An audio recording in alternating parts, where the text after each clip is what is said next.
4ची भूक अशी असते ना, आपल्याला काहीतरी खायचं असतं पण संध्याकाळी पुन्हा जेवायचं असतं, त्याच्यामुळे थोडंसंच काहीतरी पाहिजे असतं. मग आजसुद्धा तसंच झालं होतं. मी सकाळी नाश्ता केला होता, त्याच्यानंतर दुपारचं जेवण पूर्ण स्किप झालं होतं. मग आज 4च्या नाश्त्याला मी हे घावण बनवत होते.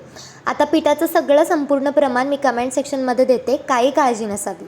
त्याच्यामध्ये खूप बेसिक मसाले जसं की लाल तिखट, धना पावडर, हळद आणि चवीनुसार मीठ, जिरं टाकलं होतं थोडंसं आणि त्यानंतर हातावरती कुस्करून ओवा टाकला होता.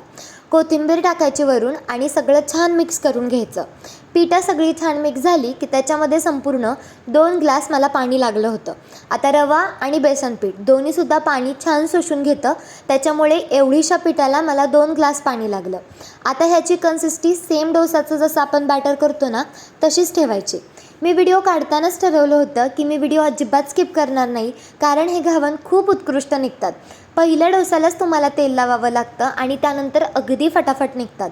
दाखवल्याप्रमाणे तेल लावून घ्यायचं पहिल्या डोसासाठी आणि त्यानंतर मग ते पीठ टाकून घ्यायचं. 2 मिनटं त्याच्यावरती झाकण ठेवायचं आणि पलटून घ्यायचं. आरामात सगळे घावण निघतात. तुम्हाला व्हिडिओमध्ये दिसत असेल. लहान मुलं जर खाणार असतील तर तिखट थोडंसं कमी टाका.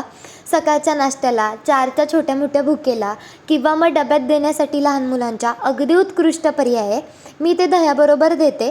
तुम्ही नॉर्मल आपल्या टॅमॅटो केचप बरोबर सुद्धा सर्व करू शकता. चला भेटूयात नेक्स्ट व्लॉगमध्ये, जो की आपल्या हॉटेलचा असणार आहे. आवडेल का तुम्हाला बघायला? कमेंट्स करा.